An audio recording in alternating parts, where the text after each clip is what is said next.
वज़ीर-ए-आज़म ने पाकिस्तान से पोलियो के खात्मे के लिए सऊदी वली अहद के किरदार को काबिल कदर करार दे दिया। इंसदादे पोलियो मुहिम तकरीब से खिताब में कहा, पोलियो के खिलाफ ताउन पर बैनुल अक़वामी शिराकतदारों की शुक्रगुजार है। पोलियो को मुल्क की सरहदों से बाहर निकाल कर ही दम लेंगे। पूरे पाकिस्तान में पोलियो के खिलाफ जंग जीतेंगे।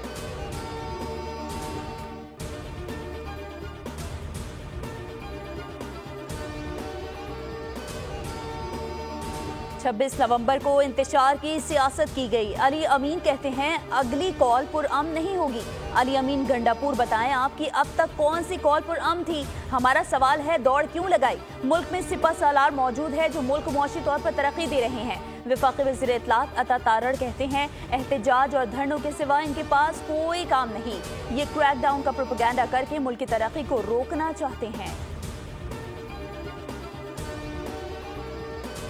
गवर्नरशिप हमें खैरात में नहीं मिली थी, अब जो गवर्नर आएगा वो फंस जाएगा। वफाकी वजीर खालिद मकबूल की मीडिया से गुफ्तगू, कहा कराची शहर अपोजिशन का मिजाज रखता है।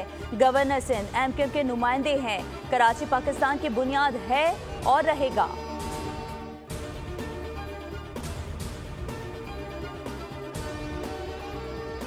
और गवर्नर सिंध कामरान खान टिसोरी से जामियतुर रशीद के मोहतमिम और अल गजाली यूनिवर्सिटी के चांसलर मुफ्ती अब्दुल रहीम की मुलाकात। मदारिस रजिस्ट्रेशन, उलमाए कराम की खिदमत और अहमियत के हामिल दीगर उमूर पर तबादला ख्याल किया। गवर्नर सिंध ने कहा मदारिस रजिस्ट्रेशन के लिए तमाम स्टेक होल्डर्स से मुशावरत जारी है। मुतफ़िक़ा लाए अमल के बाद ही हुकूमत कोई इक़दाम उठाएगी। उलमाए कराम की मुशावरत से बहुत से पेचीदा मसाइल हल हुए।